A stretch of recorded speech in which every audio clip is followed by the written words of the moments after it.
오늘은 빌립과 시몬에 대해서 말씀을 나누려고 합니다. 초대교회를 생각해 보면 참 초대교회는 대단했던 것 같아요. 어떤 면에서 그런가 하면 초대교회 시작하는 교회 아닙니까? 그러니까 교회라는 게 뭔지 보질 못했다는 겁니다. 모델이 없는 거죠. 모델이 없는데도 교회를 세웠는데 오늘날도 부러워할 만큼 잘했다는 거예요. 이게 대단한 거죠. 오히려 우리 오늘 교회를 보면 오늘 교회가 좀 부족한 것 같아요. 아니, 많이 부족하고 때로는 잘못하고 있는 것 같아요. 모델이 있잖아요. 초대교회 모델이 있는데 전도하고 구제하고 잘 섬기고 하나 되고 성령이 충만하고 늘 기도하고 말이죠. 모델이 있는데 오늘의 교회는 오히려 그 모델 교회를 못 따라가고 있다고요. 그렇지 않습니까? 모델이 없던 초대교회는 정말 좋은 교회를 만들었는데 그걸 모델로 삼은 교회들은 못 따라가는 게 현실이라는 거예요. 초대교회 초기의 얘기입니다. 하나님의 복음의 역사가 예루살렘을 뒤덮었습니다. 그런데 초대교회가 경험이 없으니까 이 초대교회가 예루살렘 중심으로 퍼져나가질 않았어요. 그게 갇혀있는 교회가 된 겁니다. 성 안에. 그런데 하나님은 이 교회를 그냥 두지 않으셨어요. 이건 벌룬 효과라는 거 아시죠? 벌룬 효과. 풍선을 쑥 누르면 어딘가가 튀어나오잖아요. 그게 벌룬 효과예요. 뭐 쉽게 얘기하면 치약 같은 거죠. 치약 쭉 누르면 한쪽으로 터져 나오잖아요. 네, 그런 거죠. 누르면 옆으로 터지잖아요. 예루살렘 교회에 하나님께서 꾹 누르는 사건이 생겼습니다. 그게 초기의 박해입니다. 박해. 하나님은 예루살렘 교회를 쭉 눌렀더니 그 안에 있던 복음, 그 기쁨의 역사들이 이웃으로 흘러넘어간 거죠. 여러분, 하나님의 역사는 이렇게 흐르게 돼 있어요. 정체하면 하나님이 반드시 흐르게 하셨다고요. 교회도 정체되면 하나님이 꾹 눌러버려요. 교인도 다 빠져나가고. 그러나 그게 큰 역사로 보면 하나님이 새로운 삶을 계획하시는 거죠. 새로운 전도를 계획하시는 거예요. 복음은 멈춰 있으면 안 됩니다. 그런 면에서 우리 교회도 멈춰 있거나 정체되거나 우리만 아는 교회가 되면 하나님이 눌러버릴 가능성이 있습니다. 그래서 우리가 가진 것들 넘겨줘야 되는 거예요. 나눠줘야 되고 흘려보내야 되는 거죠. 이게 벌룬 효과예요. 하나님께서 그렇게 역사하실 겁니다. 그러니까 하나님께서 누르기 전에 우리가 나눠야 돼요. 이웃으로 넘쳐야 되고 예루살렘에 있던 기쁨이 사마리아 성의 기쁨이 되었던 것처럼 그렇게 하나님께서 우리 교회를 통해서 역사하시고 하나님의 뜻을 이루어가기를 바랍니다. 오늘 본문엔 그런 과정에 사마리아로 하나님의 복음이 넘어갔는데 거기에서 빌립과 시몬을 통해 복음의 역사를 통해서 어떠한 일이 발생했는가를 얘기해 주는 아주 중요한 자료가 여기에 있습니다. 빌립과 시몬, 여기 마술사 시몬이라 그랬는데 복음을 모르던 사람입니다. 그러니까 빌립은 전도자입니다. 이 빌립은 예수님의 제자가 아닙니다. 전도자 빌립입니다. 이 빌립은 전도자 되어서 복음을 가지고 실어 날랐는데 사마리아로 왔습니다. 거기에서 시몬을 만나고 세례를 주었는데 이 둘의 관계는 복음을 전했다, 세례를 주었다, 세례를 받았다. 어떻게 보면 스승과 제자 사이로 보입니다. 그렇죠? 결론으로 말하면 아닙니다. 또 전도자와 전도를 받은 초신자라고 말할 수 있겠습니다.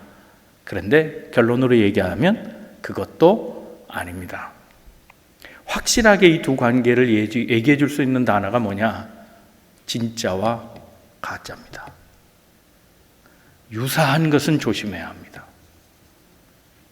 매직, 마술을 부렸던 이 시몬은 복음으로 인해 그렇게 된 것이 아니고 마술, 매지션으로서 그렇게 유사한 걸 따라가려고 했고 끝내 변화되지 않았고 그 성령의 힘조차도 돈으로 살려고 했습니다. 가짜라고 말합니다. 복음은 역사가 나타나게 합니다. 복음은 우리에게 참과 거짓을 구별하게 합니다.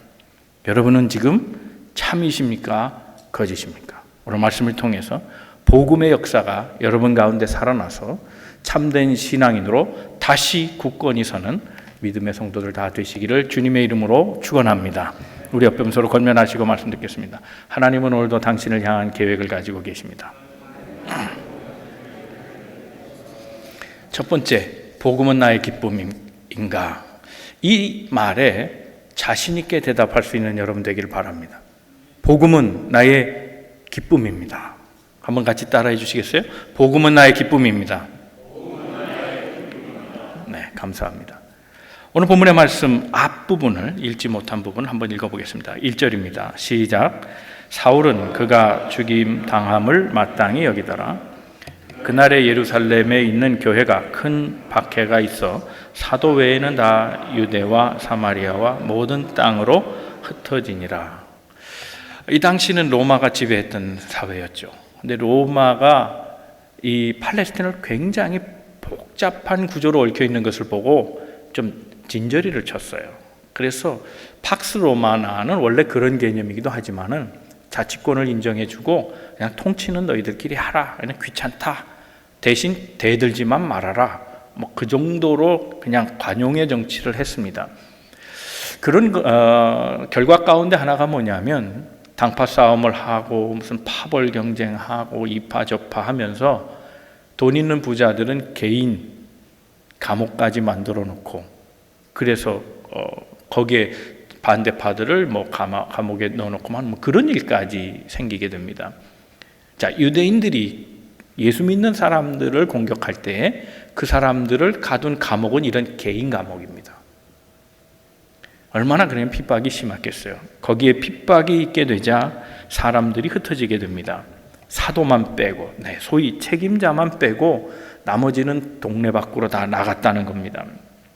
그 중에 한 사람이 빌립인데 사마리아로 가게 됩니다. 도망하는 거예요, 사실은. 복음을 전했다기보다는 쫓겨가는 거죠. 핍박 때문에 도망치는데 원칙이 있잖아요. 제일 중요한 원칙이 뭐겠습니까? 싱거운 소리 하려고 그래요, 제가. 안 잡혀야 되죠.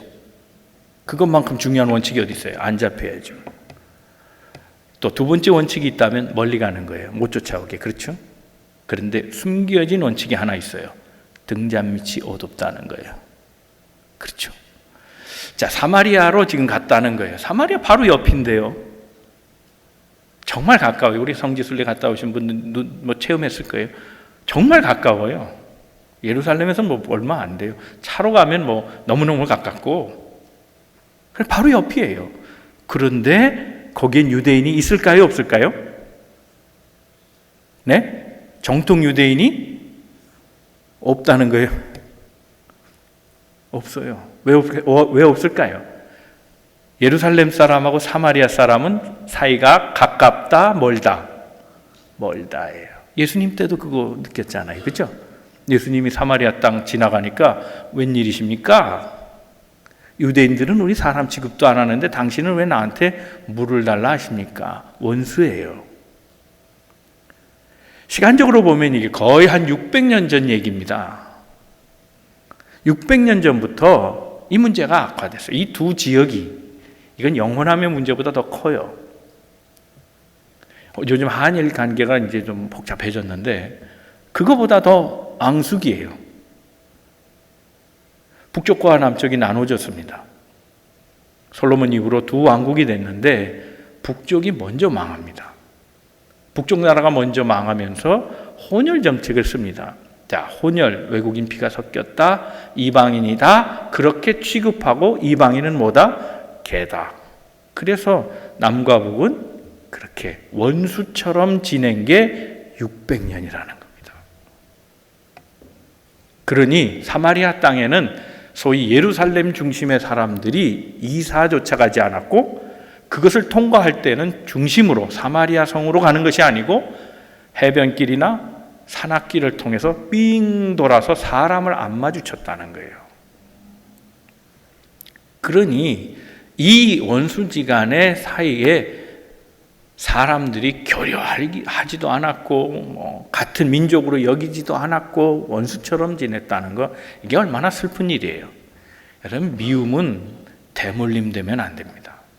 그저 근거도 없이 아버지가 미워하고 자식도 누구를 미워하고 그 자식의 자식이 또 미워, 이게 집안이 원수가 되면 안 되는 거잖아요. 그게 복 있는 가정이겠어요? 그거 안 되잖아요. 이유가 없어요. 아니, 600년 전엔 이유가 있을지 모르겠어요. 근데 600년이 지난 다음에 무슨 이유가 있어요? 그게 사마리아 사람하고 유대 사람하고 무슨 관계가 있냔 말이에요. 그렇잖아요. 아무 문제 없어요. 그런데도 원수가 돼 있는 거예요. 미움이 대물림되면 안 돼요. 자, 보세요. 그래서 사마리아 땅에는 유대인이 없었다는 거예요. 이게 등잔 밑이 어두운 거예요. 거기에는 예루살렘을 박해하는 사람들이 사마리아 땅에 오지 않았다는 것을 말하는 거예요. 그러니까 빌립이 전도하기가 쉬웠다는 거예요. 빌립이 전혀 복음을 모르던 지역에서 전도하게 되니까 오늘 본문의 말씀 8절입니다. 다 같이 읽겠습니다. 시작. 그 성에 큰 기쁨이 있더라. 자, 하나님이 그리스도인이 움직이게 하셨어요. 자, 이 말은 주위에서 들으면 이런 얘기입니다. 유대 사람들, 유대교 중심의 사람들이 600년 동안이나 원수가 됐다 할지라도 그리스도인은 그러면 안 되잖아요. 주님이 십자가에서 화해를 이루셨잖아요. 하나님과 인간, 인간과 인간, 남자와 여자, 노인과 아이들, 이방과 그렇지 못한 자들, 죄인과 그렇지 않은 사람들을 다 하나로 묶으셨잖아요. 화해의 주님 아니에요. 크리스찬은 그러면 안 되는 거잖아요. 그런데 크리스찬도 덩달아 미워한 거예요. 혈통을 벗어나지 못했어요. 복음은 혈통을 넘어서는 겁니다. 그런데 그들은 혈통 안에 복음을 가두어 버렸습니다. 하나님이 이를 가만두지 않은 거예요. 그래서 쭉 눌러서 저쪽으로 튀어나오게 하신 거예요. 복음이 넘어가게 하셨어요. 예루살렘 안에 있던 기쁨이 사마리아 땅으로 넘어가서 사마리아 땅이 기뻐했다는 거예요. 중요한 사건이에요. 그러니까 지금은 어떻게 됩니까? 예루살렘엔 고통이 있고 사마리아에는 기쁨이 있어요. 역전됐다는 거예요. 반전이에요. 빌립이 거길 들어가니 빌립이 전한 복음을 아는 자가 없어요. 아무도 전하지 않았기 때문이에요. 그 성이 복음을 받아들이고 기쁨을 얻게 됩니다. 사마리아 사람이 그동안 제일 힘들어했던 게 뭐냐 하면 차별이에요. 신앙적 차별, 혈통적 차별, 모든 것에서 그들은 도외시됐고 항상 열애됐어요. 집단적으로 이 차별의식이 있었어요. 열등감을 가졌어요. 그런데 빌립이 예루살렘 것을 옮겨다가 거기에다가 복음을 뿌려주니 그들은 차별을 이제 느끼지 않게 된 거예요. 기쁨이 넘친 거예요.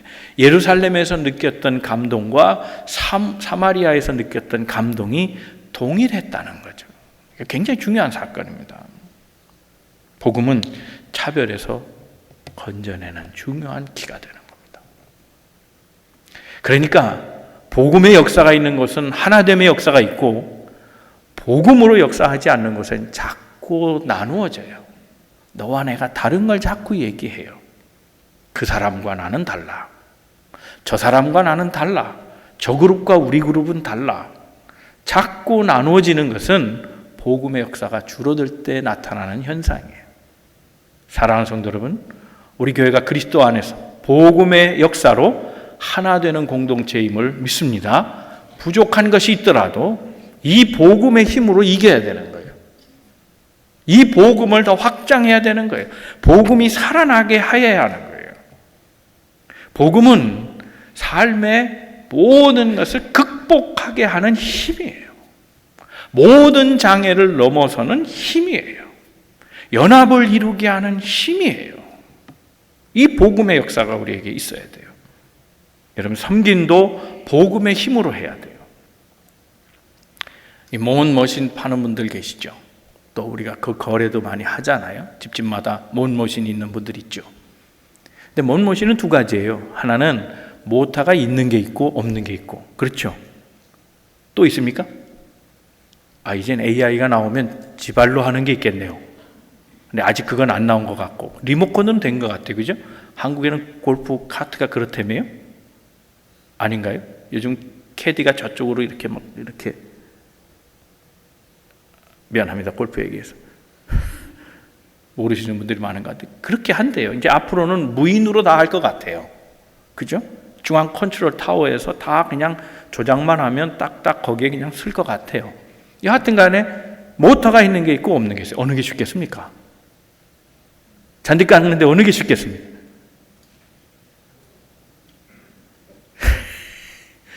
저만 알죠, 그죠? 좀 대답 좀 해주세요. 모터가 있는 게 쉽죠. 그렇죠? 그렇죠? 끄덕끄덕 거려주세요. 좀 그렇게 얘기했는데도 동의가 없으니 이거 어떻게 하나? 이거 어떻게 이게 대사업을 이루고 살아가나? 모터가 있는 게 쉽죠? 네, 감사합니다. 나 삐져서 내려갈 뻔했어요 지금. 여러분, 복음이 그런 거예요. 섬김도요, 자기 힘으로 하면요 힘들어요. 빡빡해지고, 우린 그 영적인 용어로 번아웃이라 그래요. 자기 힘으로 찬양하면 안 돼요. 그것도 힘든 거예요. 그렇죠? 악을 쓴다고 찬양해요? 아니에요. 뭘로 찬양해야 돼요? 성령의 감동으로 찬송하는 거예요. 기도 5분 넘기기 힘들죠? 내 힘으로 할 때 기도가 힘들어요. 어떤 때 쉬워요? 이순덕 권사님 어떤 때 쉬워요? 성령의 힘으로. 동의하시면 아멘? 좀 크게 봐요. 좀. 동의하시면 아멘? 그거예요. 내 힘으로 하면 다 힘들어요. 이 에어컨이 약해요? 왜 다들 부채를, 지금 성령이 임하나 보다. 뜨거워지나 본데 지금 막.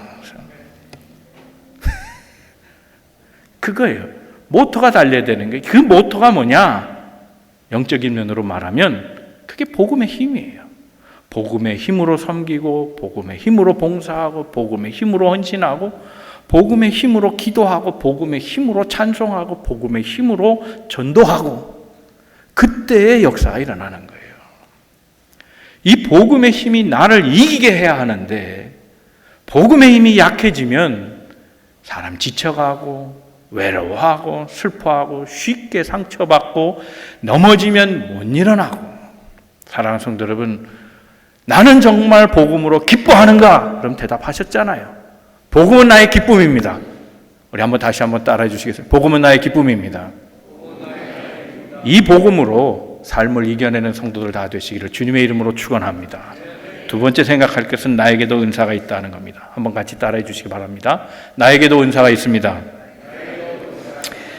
오늘 본문의 말씀 6절, 7절 바로 앞에 있는 부분을 한번 읽어보겠습니다. 시작. 무리가 빌립의 말도 듣고 행하는 표적도 보고 한 마음으로 그가 하는 말을 따르더라.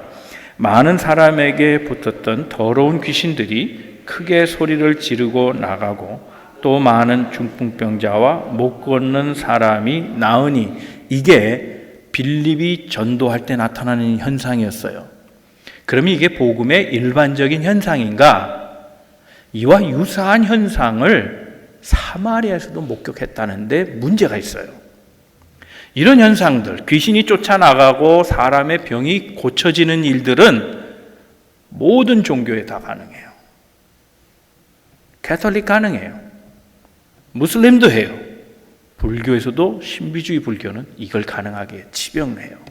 그렇죠. 그래 맨날 낫게 해달라고 빌잖아요. 안 나오면 그러겠어요? 있어요. 이런 현상들이 있어요. 그러면 이런 현상, 보편적인 현상을 기독교만의 현상이라고 말할 수 있는가? 아니라는 거예요. 자, 9절에서 10절 말씀을 한번 봅니다. 시작. 그 성에 시몬이라 하는 사람이 전부터 있어 마술을 행하여 사마리아 백성을 놀라게 하며 자칭 큰 자라 하니 낮은 사람부터 높은 사람까지 다 따르며 이르되 이 사람은 크다 일컫는 하나님의 와우 뭐라고요? 하나님의 마술이 수리 마술이 하나님의 능력이랍니다. 그런데 높은 자부터 낮은 자, 낮은 자부터 높은 자 모든 이가 그랬다는 거예요. 분별력이 있는 사람조차도, 배운 사람조차도, 알만한 사람조차도 이 매직, 장난이에요. 매직은 실제로 그런 게 아니라 그렇게 보이는 일이에요. 술수요 속임수인데 이걸 보고 하나님의 능력이라 그랬다는 거예요. 그가 행한 일이 뭐겠어요? 단순하게 공이 사라졌다가 다시 나오고 동전이 있다가 없고 이런 장난이겠어요? 아니에요. 실제로 있었던 일인데 한국의 유명한 부흥사예요. 아주 유명한 일합니다. 우리 굉장히 집회를 많이 다니는 분인데 보통 부흥의 집회 마지막 날에는 안수기도 하잖아요. 그 안수기도를 하는데 한 사람 한 사람 나오는데 다 은혜 받는 것처럼 보였어요.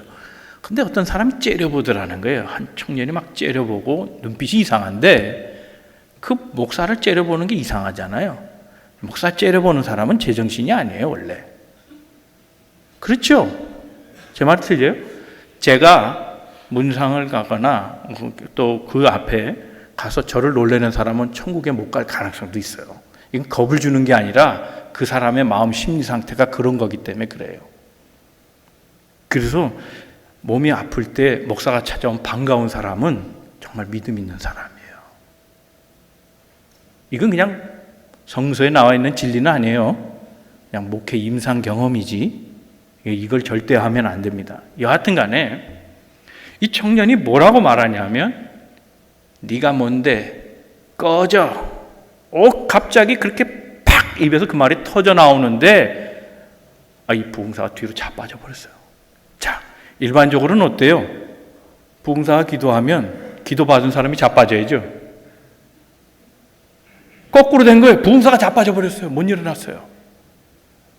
그런데 정말 문제가 된 건 뭐냐면 이날 이후로 부흥회를 다닐 수 없었다는 거예요. 다시 목회하지 못했다는 거예요. 여러분, 이게 단지 마술로 볼 거냐? 아니에요. 여긴 영적인 파워가 있는 거예요. 그러니까 이 영적인 파워가 나타나니까 병도 고친 것처럼 보이고 많은 사람들이 이적과 기사를 나타내는 것을 보게 됐다는 거예요. 단순히 손조작이나 이런 것을 통해서 눈속임하는 차원이 아니라 영적인 파워를 가진 자라는 거예요. 이 시몬이라는 자가.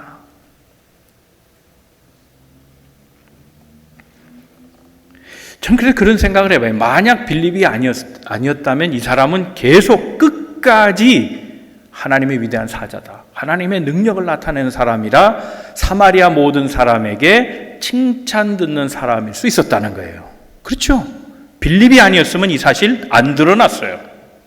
다 사람들이 존경하고 다 사람들이 따랐다는 거예요. 이게 문제예요. 유사한 걸 조심해야 돼요. 빌립은 성령의 역사였어요. 하나님의 임재로 가능한 일이었어요. 그건 복음의 역사예요. 복음이 증거되는 현장에서 나타나는 하나님의 아름다운 일이에요. 그러나 속임수예요. 마술이에요. 그러니까 유사하게 드러났어요. 그건 데몬의 역사예요. 악마의 역사인데 유사하게 보인다는 거예요. 이걸 분별할 줄 알아야 돼요. 그래서 요한일서 4장 1절에서 6절까지 보면 영어로 어떻게 하라고요? 어떻게 하라고요? 믿지 말고 그 영이 어디에 속한다? 시험하여 보라 그랬어요.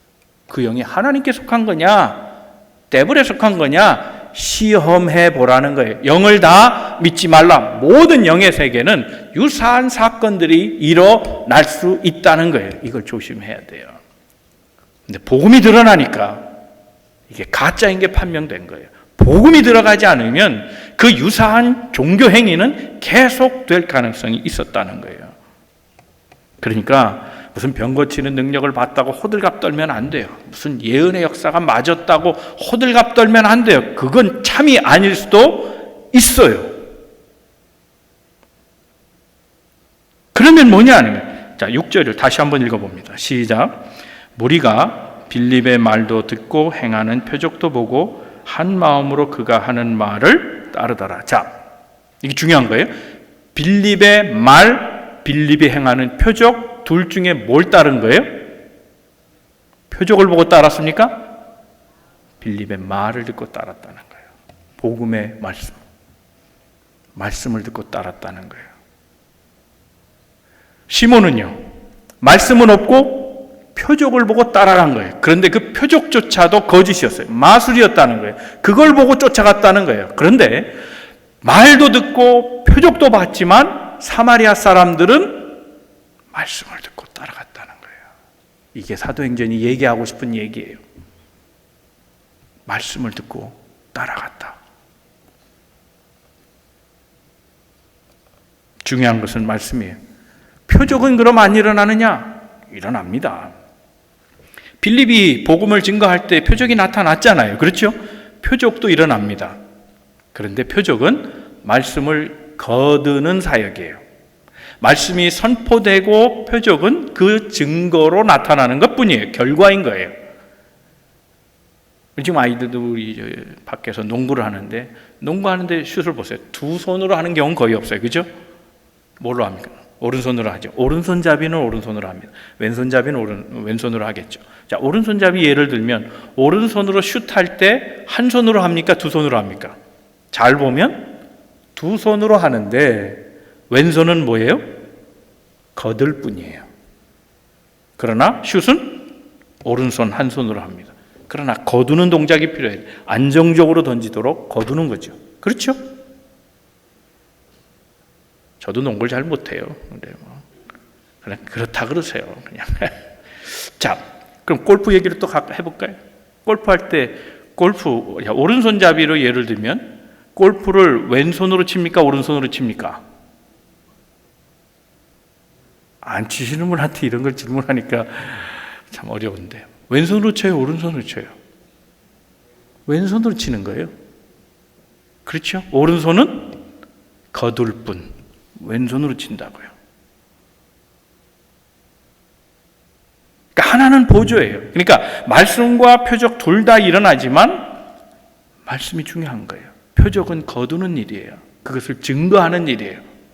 말씀에 대한 일들을 표적이 뒷받침해 줄 뿐이라는 거예요. 그러니까 표적도 일어난다예요. 자, 그런데 예루살렘 사도들도 이와 같은 일에 대해서 어느 쪽을 두둔했느냐? 자, 보세요. 8장 14절입니다. 다 같이 읽겠습니다. 시작.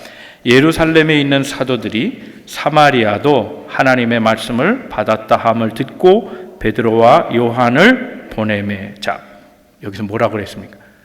사도들이 베드로와 요한이죠. 사마리아 사람이 뭘 받았다? 하나님의 말씀을 받았다는 거예요. 표적 얘기 안 해요. 중요한 것은 말씀이에요. 말씀이 있으면 표적도 있는 거예요. 표적만 있다, 말씀이 없을 수도 있어요. 중요한 건 말씀이기 때문에 말씀이 있으면 표적은 따라오니까 당연한 거예요. 그냥 중요한 건 말씀을 받았다. 사도들이 인정하고, 그리고 베드로와 요한이 사마리아로 직접 가서 시몬을 만나게 됩니다. 우리가 은혜와 은사를 생각할 때 은혜는 카리스라고 말하고 은사는 카리스마라고 말하죠. 그러니까 은혜가 있으면 카리스마가 따라오는 거예요. 카리스마만 있으면 은혜가 없을 수 있어요. 그건 존재하지 않아요. 그런데 그러니까 은혜는 시작이고 카리스마는 그 결과로 파생되는 거예요. 그러니까 무엇을 사모하고 살아야 합니까? 은혜를 사모해야 합니까? 은사를 사모해야 합니까? 은혜를 사모하면 은사는 자동적으로 따라온다. 은혜는 뭡니까? 값없이 구원받은 거예요. 나를 하나님 값없이 구원시켜 주신 거예요. 그러면 은사는 따라온다. 즉 모든 구원받은 사람에게는 뭐가 있다? 은사가 있다. 이 영적인 은사들, 신비한 은사들, 이런 건 다 도드라져 보이는 은사예요. 그러나 로마서에 의하면 도드라지지 않고 숨겨진 안 보이는 은사가 있다는 거예요. 그게 기질이에요. 어떤 이에게는 말씀을 전하는 일, 어떤 이는 가르치는 일, 뭐 이런 것 등등등등 하면서 거기에 기질까지 설명해 주고 있어요. 오래 참는 거, 잘 웃어주는 거 말이죠. 잘 포용해 주는 것. 이게 다 이 모든 기질들을 합하여 하나님이 그 은사를 통하여 은혜를 구성해 가시는 거예요. 그래서 모든 자들은 다 연합하여 은사의 공동체를 만들어 가고, 이 은사 공동체가 결국 합치고 모여서 하나 되어 하나님의 은혜를 드러내는 거예요. 이게 중요한 거예요. 어느 한편에 속한다든지 하나를 절대해버리고 반대로 기적과 표적들을 반대로 무시하거나 또 반대로 기적과 은사를 절대시해버리면 다 딴 데로 가는 거예요. 그게 이단되는 거예요. 교회는 은사 공동체입니다. 우리 모두가 다 은사 공동체입니다. 다 잘한 것도 있지만 부족한 것도 있어요. 그러나 부족한 것을 자꾸 강조하는 것은 하나님의 은사가 아니에요. 서로 섬겨주고 받아주고 하나가 되어갈 때 아름다운 은사 공동체가 만들어질 줄로 믿습니다. 우리 교회는 하나님의 은사가 넘치는 은혜의 공동체임을 기억하고 주신 은사대로 잘 활용해서 하나님의 역사 드러내는 믿음의 성도를 다 되시길 주님의 이름으로 축원합니다. 세 번째, 나는 말씀으로 산다. 한번 같이 따라해 주시기 바랍니다. 나는 말씀으로 삽니다. 사도들의 행하는 능력을 봤습니다. 그런데 시몬이 매수했습니다. 빌립이 세례를 줄 때 막 놀라운 일들이 일어나는 걸 보고 자기도 세례를 받아요. 그리고 돈으로 매수하려고 해요. 그 능력을 내게도 주세요. 파십시오. 이렇게 얘기한다고요. 그때 베드로와 요한이 이 사실을 알고 뭐라고 말하냐면, 내 은이 망할 때 너도 함께 망하리라 그랬어요. 20절 말씀에 그래요. 너도 망하리라. 21절에 이렇게 얘기합니다. 같이 읽어봅니다. 시작. 하나님 앞에서 내 마음이 바르지 못하니 이 도에는 내가 관계도 없고 분깃될 것도 없느니라. 23절입니다. 시작. 내가 보니 너는 악독이 가득하며 불의에 매인 바 되었도다. 이 책망이 누구 겁니까? 시몬 겁니다. 자, 세례 받았습니다. 빌립에 의해서 세례를 받았어요. 더더군다나 사도가 꾸짖을 때 회개한 것처럼 보여요. 당신이 말한 저주 내게 임하지 않게 해주소서. 회개한 것처럼 보여요. 근데 아니라는 거예요. 사도들의 말은 아주 간단해요. 하나님의 은혜는 돈으로 사는 것이 아니다는 거예요. 네 마음이 매우 악하다. 네 생각이 매우 불순하다는 거예요. 이 말의 깊은 뜻이 뭔가 하면, 지금 시몬은 성령을 소유하려고 했다는 거예요. 살려고 하는 이유가 뭡니까? 자기가 그 능력을 사서 자기 것으로 만들고, 자기가 구원을 베풀고, 자기가 병을 고치고, 자기가 예언하고 싶고, 이런 거예요. 즉 능력을 사면 자신이 하나님처럼 되려고 하는 거예요. 그러니까 이런 교묘한 마음을 주의해야 합니다. 우리는 파워를 가진 사람이 아니에요. 하나님이 선물로 주셨을 뿐. 따라서 그것을 하나님의 뜻에 유용하게 사용해야지 소유하려고 하면 안 돼요. 은혜와 은사 다 마찬가지예요. 내 것으로 만들어서 무엇을 하려고 하면 안 되는 거예요. 하나님 그 욕심을 악한 일이라 보셨어요.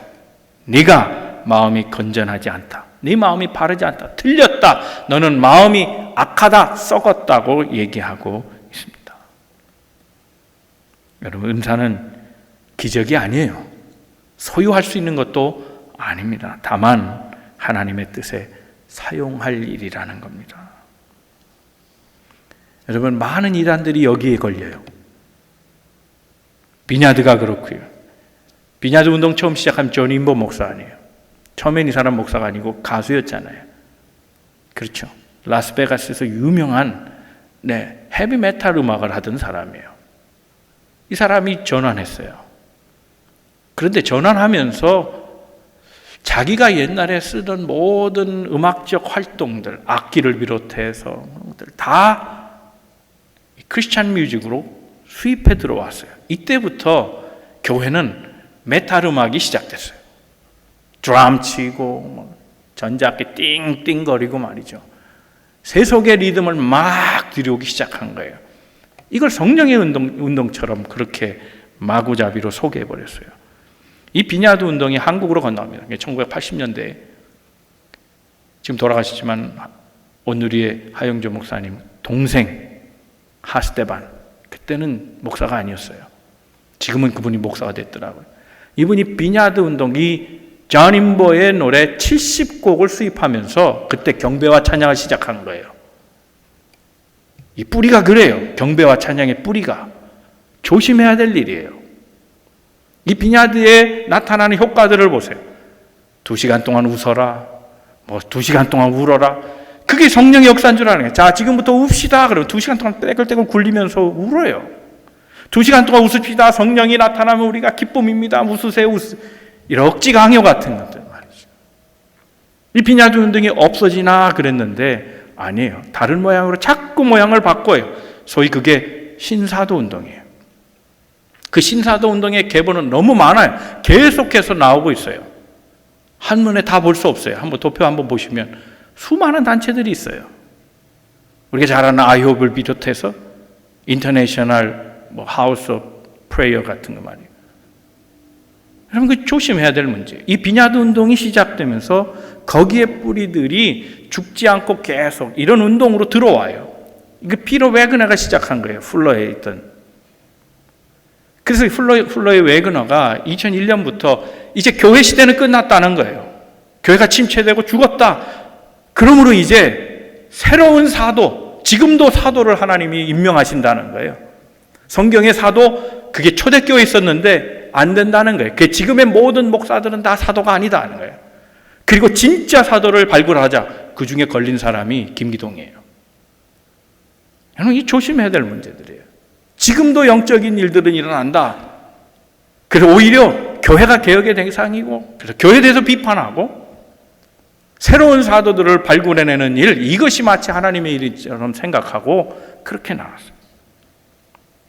김기동 목사 요즘 이런 거 말해도 되나요? 그것이 알고 싶다 해도 난리쳤잖아요. 한국에서. 그죠? 성추문 문제. 100여 명의 신도를 건드렸어요. 돈 수십억 원이죠. 자기는 월급을 안 받는다 그랬다. 참 가난한 목사라고 소문이 났는데 나중에 이제 법원에 재판하고 이렇게 해서 드러난 것을 보니까 한 달에 5,400만 원 월급만, 순월급만 5,400만 원. 60억을 교회에 빌려주고 개인이 60억을 교회고 매달 3,600불씩 7.2%의 세금을 이자율로 매달 3,600만 원씩 또 받고, 그러니까 한 달에 거의 1억씩만, 공식적으로 드러난 것만 1억씩 월급으로 받아갔어요. 그의 아들도 또 그 성락 무슨 신학교 총장 그래서 또 몇백만 원 월급이 얼마, 그 가문이 가져가는 돈이 몇 억씩이에요 한 달에. 돈, 소유, 뭐든지 살 수 있다. 성령조차도 사고 말이죠. 그릇된 성령과 모든 이단은 다 성령에 대한 잘못이에요. 은사에 대한 잘못된 이해에서 온다는 거예요. 말씀이에요. 답은 말씀이에요. 요즘은 알파 코스 같은 거 하면서 터드 헌터가 이제 미국에 시작했고 영국 원래 캐톨릭 거예요 사실은. 이 캐톨릭 운동을 개신교에서 그냥 다 없애버렸어요. 영국에 한 8,000교회, 또 독일에 한 2,500교회가 이 알파 코스 했어요. 한국에도 한때 유행했다가 지금은 이제 사들어드는 판인데 금이빨, 그게 그거 아니에요.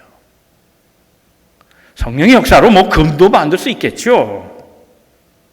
그런데 보세요. 그 신화적인 어떤 유출이 있잖아요. 오리진이 있잖아요. 마이다스, 손 대면 금 되는 거. 이게 인간의 본능이란 말이에요. 기본적인 인간의 소유 본능, 물질로 인해 성공하고자 하는 이 본능이 기독교 안에도 들어와 있는 거예요. 금이 빨되면 뭐 할 거예요? 그렇잖아요. 동의를 안 하시나 보네. 아니, 아말감이 금이 빨되면 뭐 어떻게 할 거예요, 그거? 그게 그렇게 좋아요? 그게 성령운동의 본질이냔 말이에요. 본질은 새까맣게 잃어버리고. 그 어떤 사람이요, 목사가 신문에 광고 냈어요. 금이빨로 변한다면 모아주세요. 우리 교인 버스 타고 가갖고 다 가지고 오게. 그렇게 광고 냈어요. 실제로 한국에서 그렇게 광고 냈어요. 버스 타고 갑니다. 금이빨 모아놓으세요. 그랬어요. 잘 알아야 되는 거예요. 잘 알아야 돼요. 그릇된 성령관을 가지면 안 돼요. 말씀이에요. 이적과 기사가 아니라 그것은 복음의 역사가 일어나는 곳에 따라오는 현상이에요. 그걸 쫓아가면 안 돼요. 복음을 쫓아가야 되는 거예요. 말씀을 쫓아가야 되는 거예요. 오늘 말씀을 정리합니다. 우린 정말 복음으로 기뻐하는가 하는 거예요. 복음으로 기뻐하는 사람이라면 삶은 슬프다, 외롭다, 괴롭다, 나는 힘들다 하지 말아야 돼요. 그것으로 이겨야 돼요. 그리고 복음으로 충만한 사람은 복음을 간직하는 데서 복음을 확장하는 일로 써야 돼요. 예루살렘 교회는 기뻤어요. 그러나 하나님이 그 기쁨을 오래 두지 않으셨어요.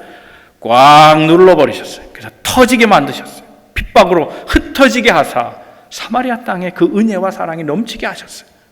그래서 한 번도 복음의 기쁨을 갖지 못한 사마리아 성이 기뻐했다는 사실입니다. 사랑하는 성도 여러분, 우리 교회만 기쁨이 있으면 안 됩니다. 오늘 벨리 지역에도 수많은 사람들, 잃어버린 영혼들, 죽어가는 영혼들이 많은데 우리가 전도하는 교회 되기를 주님의 이름으로 축원합니다. 우리의 기쁨이 모든 이의 기쁨이 되고 우리의 복음이 흘러넘쳐서 많은 이들을 구원하는데 쓰임받는 구조선과 같은 교회, 방주와 같은 교회, 우리 교회가 되기를 바랍니다. 더 나아가서 우리 모두가 다 은사 공동체입니다. 다 은사가 있습니다. 은혜를 가지면 은사는 따라오는 겁니다. 우리가 구원받은 사람이라면 우리 모두 다 은사가 있습니다. 그러므로 우리의 모든 은사를 모아서 아름다운 은사 공동체, 은혜의 공동체를 만들어 가야 될 줄로 믿습니다. 분리시키지 마십시오. 나누지 마시고 다른 걸 자꾸 강조하지 마시고 하나됨을 강조하시고 연합을 강조하시고 세워줌, 밀어줌, 끌어줌, 그래서 하나됨으로 서로가 합력하여 선을 이루어가는 그런 아름다운 공동체 만들어가는 우리 모든 성도들 다 되시길 주님의 이름으로 축원합니다. 말씀으로 사십시오. 답은 말씀입니다. 말씀으로 살면 이적과 기사는 따라오는 겁니다. 말씀 없이 이적과 기사를 흠모하지 마세요.